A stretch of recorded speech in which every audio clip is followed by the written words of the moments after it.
Hello students, कैसे हैं आप सब। आज हम आप लोगों के लिए क्लास 12 फिजिक्स का एक बहुत ही इम्पोर्टेंट टॉपिक लेके आए हैं। जो टॉपिक है आपके इलेक्ट्रोस्टैटिक्स चैप्टर का है।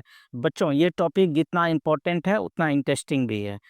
यदि हम इलेक्ट्रोस्टैटिक्स चैप्टर की हो सारे टॉपिक्स में यदि हम बात करेंगे कि ये टॉपिक जो है सबसे ज़्यादा उस टॉपिकों में सारे टॉपिकों में इंटरेस्टिंग है, तो चलिए आइए बच्चों स्टार्ट करते हैं। इस टॉपिक में हम लोग पढ़ेंगे इलेक्ट्रिक फ्लक्स। क्या पढ़ेंगे बच्चों? इलेक्ट्रिक फ्लक्स और गॉस लॉ के बारे में पढ़ेंगे। ठीक है बच्चों, क्या पढ़ेंगे इसमें बच्चे? गॉस लॉ और इलेक्ट्रिक फ्लक्स के बारे में पढ़ेंगे। ठीक है बच्चे, इसमें हम देखते हैं कैसे हम लोग सिमेट्री का यूज कर करके गॉस लॉ में इलेक्ट्रिक फील्ड का कैलकुलेशन बहुत ही इजी हो जाता है, आसान हो जाता है। साथ ही साथ इस टॉपिक में हम लोग कवर करेंगे इलेक्ट्रिक फ्लक्स क्या होता है, गॉस लॉ क्या होता है और गॉस लॉ का हम लोग कहाँ कहाँ यूज करते हैं। ठीक है, देखिए, symmetry shows us where and how to surround charge so we can easily Gauss law apply. यानी कि सिमेट्री का यूज कर करके हम लोग देखते हैं कि वहाँ पर हम लोग कौन सा सरफेस लेंगे, किस तरह का सरफेस लेंगे, ताकि हम लोग जो है कैलकुलेशन हमारा इजी हो सके और वहाँ पे इलेक्ट्रिक फील्ड हम लोग बहुत इजी वे में वहाँ कैलकुलेट कर सकें। हम लोग जानेंगे इसका एप्लीकेशन पॉइंट चार्ज सिलेंड्रिकल के लिए और प्लानर सिमेट्री के लिए। ठीक है, चलिए स्फेरिकल, सिलेंड्रिकल और प्लानर सिमेट्री हम लोग यूज़ करेंगे। ठीक है, conductor know field inside Faraday's case के बारे में रखेंगे। ठीक है, एक कंडक्टर कैसे एक इंसान को एक कंडक्टर एक बिहेव करता है फैराडेज केस की तरह। जब कोई व्यक्ति या इंसान किसी कार के अंदर बैठा रहता है तो लाइटनिंग के टाइम में वो कैसे करता है, अपने आप को सेव कर लेता है, अपने आप को सेव महसूस करता है। ठीक है, चलिए इन सब का हम लोग आज one by one step by step हम लोग देखते हैं कि क्या इसका डेरिवेशन है, क्या इसका फॉर्मूला है। ठीक है, चलिए स्टार्ट करते हैं इलेक्ट्रिक फ्लक्स और गॉस लॉ के बारे में। Complete class 12 notes derivation plus application. ठीक है, ये क्लास 12 का है आपका इलेक्ट्रिक फ्लक्स और गॉस लॉ। इसमें हम लोग जानेंगे डेफिनेशन फाई के बारे में। फाई क्या होता है, इन्फिनाइट वायर के लिए क्या होता है इलेक्ट्रिक फील्ड, और प्लेन शीट के लिए क्या होता है, स्फेरिकल सेल के लिए इलेक्ट्रिक फील्ड क्या होता है। चलिए बच्चे स्टार्ट करते हैं। सबसे पहले हम लोग जानेंगे इलेक्ट्रिक फ्लक्स क्या होता है। इलेक्ट्रिक फ्लक्स का डेफिनेशन क्या है? The number of electric field lines passing perpendicular through a surface. ठीक है, क्या कह रहा है बच्चे? Number of electric fields line. ठीक है, सपोज कीजिए यहाँ पर आपका क्या है, सरफेस है। ठीक है, ये सरफेस। ठीक बच्चे, और इस सरफेस से इलेक्ट्रिक फील्ड का डायरेक्शन सपोज कीजिए ये इसका एरिया वेक्टर है और यहाँ से इलेक्ट्रिक फील्ड है, ये थीटा है। तो इलेक्ट्रिक फील्ड फील्ड जो होगा ई के एलोंग क्या लिखेंगे, ई के एलोंग क्या लिखेंगे बच्चे? बच्चे क्या लिखेंगे? ई कॉस थीटा लिखेंगे, राइट, ई कॉस थीटा। और ई कॉस थीटा में एरिया वेक्टर ए के मैग्नीट्यूड से मल्टीप्लाई कर देते हैं, तो यही क्या हो जाता है, फ्लक्स हो जाता है। और इसी को हम लोग वेक्टर फॉर्म में लिखेंगे तो क्या लिखेंगे, फ्लक्स इक्वल टू बच्चे ई डॉट ए। क्या लिखेंगे बच्चे? Vector E dot vector A. ठीक है, तो फ्लक्स क्या होता है बच्चे? फ्लक्स एक डॉट प्रोडक्ट लेते हैं तो फ्लक्स कैसा होता है बच्चे? फ्लक्स वेक्टर होता है स्केलर, फ्लक्स होता है जी स्केलर होता है। ठीक है बच्चे, तो इतना बात समझ के आ गया। फ्लक्स का कोई फॉर्मूला पूछे तो आपको सिंपल जवाब जवाब देना है, vector E dot vector A. ठीक है, और इसका यूनिट पूछेगा, ये भी ज़्यादा इंपॉर्टेंट है। यदि यूनिट पूछा जाए तो न्यूटन मीटर स्क्वायर पर कूलम होता है। क्या होता है बच्चे? न्यूटन मीटर स्क्वायर पर कूलम। ठीक है, आपको ये डायग्राम से भी नजर आ रहा है। ई वेक्टर ए के अलोंग क्या होता है, ई कॉस थीटा। ठीक है बच्चे, और वहां पर एरिया वेक्टर ए से मल्टीप्लाई कर देते हैं तो ये कॉस थीटा हो जाता है। इसको आप ऐसे भी समझ लीजिए कि जैसे कि विंडो है। अब ये इस विंडो से कितना एयर पास कर रहा है। ठीक है, इस विंडो से कितना एयर पास कर रहा है। जैसे विंडो हम ओपन करते हैं तो क्या होता है बच्चे, वहां से एयर निकलने लगता है, हवा आने लगती है, या फिर वहां पर हम लोग फील करते हैं, एयर महसूस करते हैं। ठीक है, वही एयर क्या है, फील्ड लाइंस है। ठीक है बच्चे, वही क्या है, जब फील्ड लाइंस को हम काउंट करते हैं तो वो फ्लक्स बन जाता है। ठीक है, आप इसको इससे दोनों को एनालॉजी में हम लोग देख सकते हैं विंडो के एयर के साथ। ठीक है, विंड हीटिंग फ्लैट्स। ठीक है, अब theta is the angle between E and area vector. आपको बताए थे थीटा क्या होता है बच्चे, ये एरिया वेक्टर और इलेक्ट्रिक फील्ड के बीच का एंगल होता है। इतना बात आपको ध्यान में रखना है, ठीक है। चलिए नेक्स्ट टॉपिक में चलते हैं। Gauss law. गॉस लॉ कितना इंटरेस्टिंग टॉपिक है, कितना जो है हम गॉस लॉ इसलिए पढ़ते हैं कि गॉस लॉ में जब हम लोग सिमेट्रिसिटी यूज कर लेते हैं तो हमारे लिए हमारे लिए कितना इजी कैलकुलेशन हो जाता है इलेक्ट्रिक फील्ड निकालना, ठीक है। वो हम लोग आगे के वीडियो आगे के टॉपिक में देखेंगे कि कैसे, आगे की स्लाइड में हम लोग देखेंगे कैसे हम लोग गॉस लॉ का यूज करते हैं। और जब हम लोग सिमेट्रिकल कोई सरफेस लेते हैं, सिमेट्रिसिटी का यूज करते हैं उस सरफेस पर, तो कितना आसानी से हम इलेक्ट्रिक फील्ड एक या दो लाइन में ही कैलकुलेट कर लेते हैं। चलिए सबसे पहले जानते हैं कि हम लोग गॉस लॉ होता क्या है। गॉस लॉ क्या होता है बच्चे?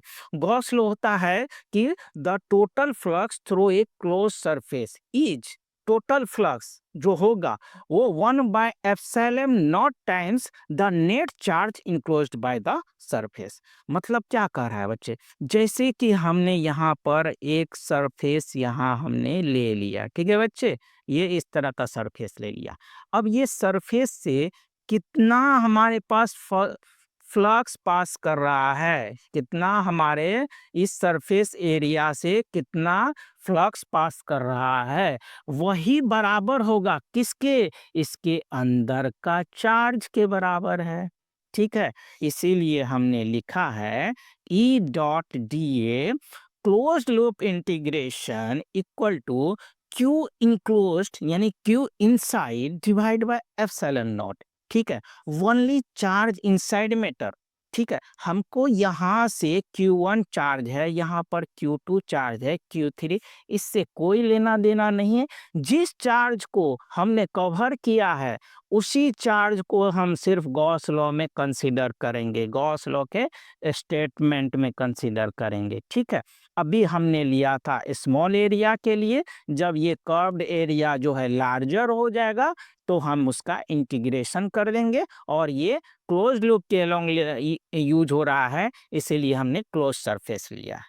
इतना बात समझ में आ गया? तो आपसे जब भी ये पूछे स्टेटमेंट कि भाई गॉस लॉ क्या होता है, तो गॉस लॉ सिंपली होता है टोटल चार्ज जितना होगा उस क्लोज सरफेस के अंदर, उसके बाहर उससे जितना फ्लक्स निकल रहा होगा उस सरफेस से, दोनों क्या होते हैं? दोनों बराबर होते हैं, यानी कि फ्लक्स और इक्वल टू चार्ज। बस इतना ही कहना है कि total flux equal to total charge enclosed, बस ये आपको याद रखना है। साथ ही साथ यदि चार्ज को 1/ε0 से मल्टीप्लाई करेंगे तो क्या हो जाता है? पूरा का पूरा स्टेटमेंट बन जाता है, ठीक है। तो यहाँ पर shape does not matter, spherical भी हो सकता है, क्यूबिकल भी हो सकता है, पोटैटो और कैसा भी ले लो, मूली और कैबेज कैसा भी शेप हो सकता है, बट हमें ध्यान में रखना है कि वो जो है चार्ज उस सरफेस के अंदर होना चाहिए, ठीक है। चलिए आगे के हम लोग आई थिंक आप लोग अच्छे से समझ गए होंगे गॉस लॉ क्या होता है। आप इसको ऐसे भी समझ सकते हैं, सपोज कीजिए आप एक बर्थडे पार्टी में जाते हैं, वहाँ गिफ्ट बॉक्स में वहाँ पर आपको क्या रखा रहता है? एक केक रखा रहता है। और केक क्या है यहाँ पर बच्चे? केक चार्ज है। जब इसको ओपन करेंगे तो केक क्या है? इनसाइड चार्ज है, ठीक है। और केक को ओपन करेंगे तो उसके बाद उसमें क्या होता है? कैंडल। और कैंडल क्या करता है? रोशनी देता है। रोशनी देगा तो ये सारे क्या है? जहाँ जहाँ रोशनी जा रहा है सारे सारे क्या है? फील्ड लाइन्स है बच्चे। इस सरफेस से कितना फील्ड लाइंस पास कर रहा है टोटल जो है इनसाइड द बॉक्स, ठीक है। उसके अंदर क्या चार्ज है, और बॉक्स के सरफेस से कितना फील्ड लाइंस, कितना प्रकाश निकल रहा है, वही दोनों क्या होते हैं बच्चे? बराबर होते हैं। आई थिंक आपको अच्छे से क्लियर हो गया गॉस लॉ, और हम लोग उसके स्टेटमेंट को मैथमेटिकल फॉर्म में भी देख लिए। चलिए अब हम बात करते हैं कि उसके एप्लीकेशन में बारे में, ठीक है। इसका एप्लीकेशन जो हम बताए थे, या तो इसका यूज हम लोग क्या करते हैं? चार्ज निकालने के लिए यूज कर सकते हैं, या बच्चे फिर इलेक्ट्रिक फील्ड फाइंड करने के लिए कर सकते हैं। तो हम यहाँ पर यूज कर रहे हैं फील्ड या फिर चार्ज कैलकुलेट करने में, ये हमारे पास बहुत ही आसान तरीका होता है। तो हम लोग यहाँ पर अभी देखेंगे कि गॉस लॉ का यूज कर करके क्या होता है? इन्फिनाइट लॉन्ग स्ट्रेट वायर के कारण किसी पॉइंट पर जो कि r डिस्टेंस पर है, वहां पर फील्ड का वैल्यू क्या होगा। तो हम यहाँ पर एक सिमेट्री का यूज करेंगे। सिमेट्री का कैसे यूज करेंगे कि हम इसी के जैसे शेप का एक सिलेंड्रिकल शेप लेंगे, जो कि इसके अंदर हम क्या करेंगे, अपना जो है इनफाइनाइट लॉन्ग स्टेट वायर को रखेंगे। ठीक है, ये हमने लिया, एक क्या लिया हमने, एक लिया हमने इमेजिनरी सरफेस है। और इमेजिनरी सरफेस कैसा है, तो भाई साहब इमेजिनरी सरफेस जो है तो सिलेंड्रिकल शेप में है, और इसके इसके सरफेस पर जो है इलेक्ट्रिक फील्ड का वैल्यू सेम है। इसीलिए हम इसको कहेंगे कि यहाँ पर गॉस लॉ का यूज हम कर करके सिमेट्री अप्लाई करेंगे, जिससे इलेक्ट्रिक फील्ड का वैल्यू क्या हो जाएगा, आसान निकालना आसान हो जाएगा। यानी सिमेट्री मतलब क्या, इलेक्ट्रिक फील्ड का वैल्यू सेम इस सरफेस पे, बस इतना ही ध्यान में रखना है। चलिए तो हम लोग देखते हैं, सबसे पहले हम लोग देखेंगे ये सरफेस है, ये क्लोज सरफेस है, इस सरफेस में कितना, इसके इस सरफेस से कितना फ्लक्स बाहर करेगा। बच्चे यहाँ भी फ्लक्स पास कर सकता है, यहाँ भी फ्लक्स पास कर रहा है, इधर भी इधर भी, टोटल फ्लक्स तो सारा सरफेस हमको लिखना। एक तो हो गया टाइप कर्व सरफेस, एक ऊपर हो गया, एक नीचे हो गया। सपोज कीजिए सर्कुलर शेप से, इस सर्कुलर शेप से कोई फ्लक्स पास नहीं करेगा। क्यों नहीं पास करेगा बच्चे, क्यों, क्योंकि यहाँ पर इलेक्ट्रिक फील्ड और इलेक्ट्रिक फील्ड के बीच का एंगल और एरिया वेक्टर के एंगल का बीच का एंगल क्या है, 0 डिग्री है। 0 डिग्री पर सॉरी, इलेक्ट्रिक फील्ड का डायरेक्शन ये है। सपोज कीजिए, नहीं नहीं, यहाँ पर आपको ध्यान में देना है, इलेक्ट्रिक फील्ड और एरिया वेक्टर, इलेक्ट्रिक फील्ड का डायरेक्शन ये है हमारे पास, और एरिया वेक्टर का डायरेक्शन क्या है, ये है। तो इलेक्ट्रिक फील्ड और एरिया वेक्टर के बीच का एंगल क्या है बच्चे, 90 डिग्री। और cos 90 क्या होता है, 0 होता है। तो यहाँ से कोई भी फ्लक्स नहीं पास करेगा। सिमिलरली यहाँ से भी कोई फ्लक्स पास नहीं करेगा। लेकिन इलेक्ट्रिक फील्ड और क्या है बच्चे, एरिया वेक्टर, और इन दोनों एक ही डायरेक्शन में है, तो यहाँ पर कितना हो जाएगा, 0 डिग्री। तो cos 0 डिग्री क्या होता है बच्चे, cos 0 डिग्री 1 हो जाता है। ठीक है, इसीलिए हम यहाँ लिखेंगे टॉप और बॉटम में कोई फ्लक्स पास नहीं कर रहा है, वनली पास कर रहा है किससे, कर्व्ड सरफेस एरिया से। ठीक है, तो कर्व सरफेस एरिया क्योंकि पैरेलल है, अब पैरेलल में क्या होता है, cos 0 डिग्री 1 हो जाता है। तो यहाँ पर हम फ्लक्स कैसे निकालेंगे, E multiplied by curved area. ठीक है, इसको इंटीग्रेट किए हैं और टोटल एरिया निकल गया हमारे पास, इलेक्ट्रिक फील्ड बाहर आ गया हमारे पास। तो अंदर जो हो गया वो हमारे पास सिर्फ कर्व्ड एरिया बचा, और कर्व्ड एरिया का, सिलेंडर का कर्व एरिया का फॉर्मूला होता है 2πr, यानी E मल्टीप्लाई 2πr। अब आती है, एक साइड हमारा कंप्लीट हो गया, अब आती है दूसरी साइड, यानी कि चार्ज इन साइड कितना होगा, चार्ज क्या होगा, तो Q इनक्लोज्ड इक्वल टू क्या होता है, लैम्डा एल फॉर्मूला होता है। लैम्डा क्या होता है, लीनियर चार्ज डिस्ट्रीब्यूशन होता है। ठीक है, यहाँ से हम इसका गॉस लॉ का यूज कर करके, यानी total flux equal to Q enclose divide by epsilon naught का यूज किए, और ये फार्मूला गॉस लॉ का यूज किए, जिससे हमारे पास ये रिलेशन हो गया, electric field is directly proportional to क्या होता है, या फिर इनवर्सली प्रोपोर्शनल टू क्या होता है, उनके बीच के डिस्टेंस का, उनके बीच के डिस्टेंस का क्या होता है, इनवर्सली प्रोपोर्शनल होता है। ठीक है, इतना बात आपको ध्यान रखना है कि इलेक्ट्रिक फील्ड जो होता है इनवर्सली प्रोपोर्शनल होता है किनके, उस पॉइंट के, और उसके जहाँ पे हम लोग क्या करना है, इलेक्ट्रिक फील्ड निकालना है। ठीक है, तो ये इलेक्ट्रिक फील्ड का फॉर्मूला हो गया lambda upon 2π epsilon not r। अभी आपको बच्चे ये फॉर्मूला याद रखने हैं, इलेक्ट्रिक फील्ड इक्वल टू क्या होता है, lambda upon 2π epsilon not into r। ठीक है, चलिए नेक्स्ट स्लाइड में चलते हैं। इसके रियल लाइफ से भी कनेक्शन देखते हैं। जब कोई हाई टेंशन वायर यहाँ पर क्या होता है, 33,000 वोल्ट का करंट पास कर रहा है, तो इसके पास का इलेक्ट्रिक फील्ड क्या होगा, ज़्यादा होगा। बट यहाँ से दूर जाएंगे तो डिस्टेंस बढ़ेगा, तो इलेक्ट्रिक फील्ड का वैल्यू क्या हो जाएगा, कम हो जाएगा। तो वही कह रहा है strength decays with the distance.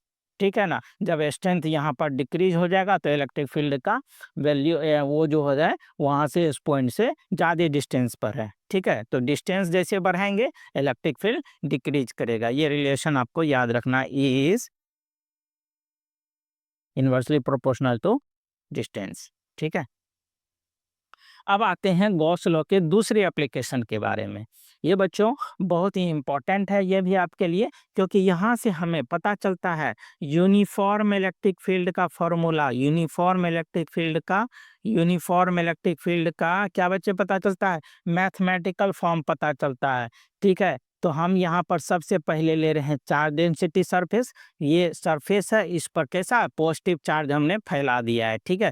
Positive charge इसके अलोंग क्या है, डिस्ट्रीब्यूटेड है, ठीक है। तो इसको क्या बोलेंगे, सरफेस चार्ज डेंसिटी, ठीक है। गॉसियन सरफेस हम एक सिलिंड्रिकल, फिर ऐसे ही एक गॉसियन सरफेस लिए, ठीक है। गॉसियन सरफेस से हम क्या निकालेंगे बच्चे, इलेक्ट्रिक फील्ड का वैल्यू निकालना आसान हो जाता है।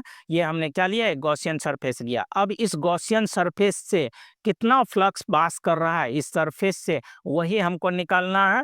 वही हो जाएगा टोटल फ्लक्स हो जाएगा, और इसके अंदर चार्ज का वैल्यू क्या है। तो सपोज कीजिए यहाँ से कोई फ्लक्स पास करेगा बच्चे, जी बिल्कुल यहाँ से फ्लक्स पास करेगा। यहाँ से फ्लक्स पास करेगा बच्चे, नहीं पास करेगा। क्यों, क्योंकि ई और ए के बीच का एंगल क्या है, 90 डिग्री है। ई का डायरेक्शन ये है, ए का डायरेक्शन, तो यहाँ से कोई फ्लक्स नहीं पास करेगा। ओनली फ्लक्स यहाँ से पास करेगा और यहाँ से पास करेगा, ठीक है बच्चे। तो चलिए हम यहाँ पर लेफ्ट साइड ले रहे हैं। सबसे पहले लेफ्ट साइड क्या होता है, ई मल्टीप्लाई ए, एरिया क्या होता है, सर्कुलर एरिया है, ठीक है। ई ले लिए, और राइट साइड में ई मल्टीप्लाई ए, ई ए कॉस कॉस 0 डिग्री 1 हो गया, तो ओनली ई ए और ये हो गया, टोटल मिलकर के कितना हो गया, 2 ए हो गया। और क्यू इनक्लोज्ड इक्वल टू क्या होता है, ये सरफेस चार्ज डेंसिटी मल्टीप्लाई ए हो जाएगा, तो क्यू हो जाएगा।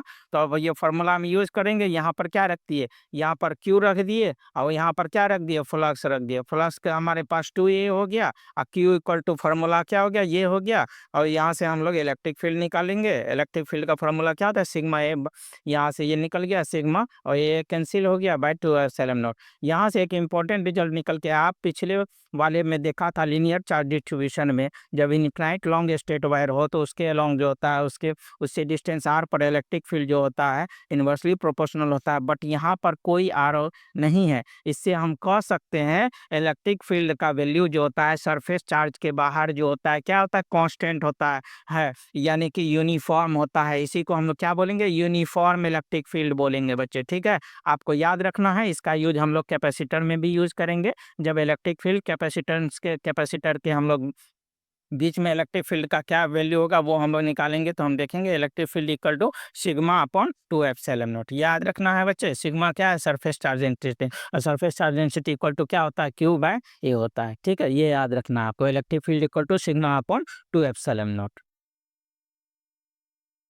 चलिए ऐसे भी आप देख रहे हैं यहाँ आर पे डिपेंडेंट नहीं है, तो ये एक बहुत ही इंपॉर्टेंट रिजल्ट निकल के आया, जो कि ऐसा फील्ड जो कि इंडिपेंडेंट ऑफ आर हो, जिसको हम लोग बोलते हैं यूनिफॉर्म इलेक्ट्रिक फील्ड, जिसका हम लोग एप्लीकेशन कैपेसिटर में भी इसका हम लोग यूज देख सकते हैं, ठीक है। अब एस्फेरिकल सेल, ठीक है, एस्फेरिकल सेल में हम लोग देंगे। एस्फेरिकल सेल में हम लोग दो केस लेंगे। जब जो है गॉसियन सरफेस हमारे पास बाहर हो, यानी कि बाहर जो होता है एस्फेरिकल सेल से, वहाँ इलेक्ट्रिक फील्ड की वैल्यू क्या होगी, और जो गॉसियन सरफेस जब अंदर हो, यानी सेल के अंदर हो, तो फील्ड की वैल्यू क्या होगी। दोनों केस में हम लोग 1 बाय 1 स्टडी करेंगे। चलिए हम यहाँ पर गॉसियन सरफेस ले रहे हैं, यानी कि हमारे पास ये जो है स्फीयर पर चार्ज डिस्ट्रीब्यूटेड है, ठीक है। और इसके हम लोग बाहर ले रहे हैं कोई पॉइंट स्फेरिकल सेल पे आर डिस्टेंस पर, हमने कोई पॉइंट आर लिया है, ठीक है। कोई कोई पॉइंट लिया है जो कि आर डिस्टेंस पर है। यहाँ पर R is greater than R case ले रहे हैं, तो सबसे पहले हम क्या निकालते हैं, एरिया ऑफ स्फीयर निकालेंगे। एरिया क्या हो जाएगा, टोटल एरिया क्या हो जाएगा, 4 पाई आर स्क्वायर, और इलेक्ट्रिक फील्ड तो कांस्टेंट ही है, तो electric field multiply 4 pi square, तो एक साइड हमारा काम हो गया, फ्लक्स निकल गया। अब फ्लक्स निकल गया, और सरफेस चार्ज डेंसिटी का फॉर्मूला यहाँ पर हम लोग क्या निकाल लेंगे, चार्ज निकाल लेंगे। चार्ज का वैल्यू क्या होता है, यहाँ टोटल चार्ज इसके अंदर क्या है, क्यू है, क्यू है इस पर चार्ज, ये इसके अंदर आया तो भाई क्यू ही हुआ ना। इसके अंदर क्यू बाय एप्सिलॉन नॉट लिखे, ई इक्वल टू ये आप ये कूलम्स लॉ भी से भी पढ़े थे, E equal to K Q upon R square, के क्यू अपॉन आर स्क्वायर, यानी कि कूलम्स लॉ और गॉस लॉ दोनों यहाँ पर एक, दोनों को कूलम्स लॉ को ये क्या करता है, वैलिडेट करता है। तो यानी हम कह सकते हैं Gauss law also the validate the Coulomb's law, ठीक है। तो यहाँ पर हमारे पास फील्ड जो निकल के आ गया, सिमिलरली पॉइंट चार्ज के लिए क्यों क्यों ये रिलेशन निकल करके आया, क्योंकि हम इसको एक दूर से देखने पर ये हमारे पास पॉइंट चार्ज होता है। पॉइंट चार्ज के लिए कूलम्स लॉ ये दिया था formula, electric field equal to K Q upon R square. और सिमिलरली हम गॉस लॉ से भी यही फॉर्मूला ड्राइव किए। तो गॉस लॉ क्या करता है, कूलम्स लॉ को भी वैलिडेट करता है, ठीक है। या फिर हम लोग क्या करते हैं, कूलम्स लॉ गॉस लॉ को भी वैलिडेट किया, अगर दोनों एक ही लॉ है, ठीक है, ये इलेक्ट्रिक फील्ड निकालने के लिए, ठीक है। तो यहाँ पर r इक्वल टू r ले लेंगे, ठीक है, मैक्सिमम स्ट्रेंथ फील्ड हो जाएगा। जब ये r दोनों बराबर हो जाएंगे तो क्या हो जाएगा, मैक्सिमम, यानी कि इस सरफेस पे क्या हो जाएगा, मैक्सिमम फील्ड हो जाएगा, ठीक है। चलिए अब ये आर इनसाइड लेते हैं, यानी गॉसियन सरफेस आर लिए, और क्या है, चार्ज स्फीयर जो है वो बाहर है, सरफेस को ले लिया अंदर, तो भैया चार्ज इसके अंदर तो आएगा ही नहीं, चार्ज जब इसके अंदर नहीं है तो फील्ड इक्वल टू जीरो हो जाएगा, क्योंकि कोई चार्ज नहीं कंटेन करता है। तो यहाँ पर हम कह सकते हैं इलेक्ट्रिक फील्ड का वैल्यू जीरो हो गया। तो इसी का यूज हम कर कर करके फैराडेस के बनाया गया, जिसको हम लोग बोलते हैं फैराडेस के या इलेक्ट्रोस्टैटिक शील्डिंग बोलते हैं, कि जैसे भी आप लोग देख सकते हैं रियल लाइफ में भी ये एग्जांपल, क्योंकि जब कोई व्यक्ति जब कोई इंसान जब कार के अंदर बैठा रहता है तो वहाँ पे उसको फील्ड का कोई इफेक्ट नहीं होता है, क्योंकि लाइटनिंग के टाइम में जो वो अंदर में क्या होता है, सेफ रहता है, इस पर कोई इफेक्ट नहीं रहता है। तो ये मेटल बॉडी है तो ये सेल हो गया, ठीक है ना। अब फील्ड इलेक्ट्रिसिटी मेटल बॉडी के अंदर क्या होता है, फील्ड जीरो रहता है, तो इस पर कोई इफेक्ट नहीं होता है किसका, लाइटनिंग का, ठीक है। यहाँ से आप लोग इसका रियल लाइफ एग्जाम्पल से भी समझ सकते हैं, ठीक है। इसका ग्राफ देखते हैं, जब इनसाइड हो गया मतलब ये स्मॉल आर छोटा हो गया किससे, आर से, ठीक है ना, यानी कि हमारे पास जो है स्मॉल आर छोटा हो गया आर से, आर या उस रिंग जो होता है स्फेरिकल जो सेल होता है उसके रेडियस से उसके अंदर कोई भी इलेक्ट्रिक फील्ड होगा तो इनसाइड इलेक्ट्रिक फील्ड जीरो हो गया, आउटसाइड तो आपको पढ़े थे 1/r²। ये हमने यहाँ पर रिजल्ट भी निकाला था, यहाँ पर 1/r², ठीक है। डेट प्रोपोर्शनल फर्स्ट केस में भी हम देखे थे 1/, यहाँ पर सॉरी r² हो जाएगा, और सॉरी यहाँ पर तो r² है, उस पर डिपेंड करता है, ठीक है। चलिए हम लोग यहाँ पर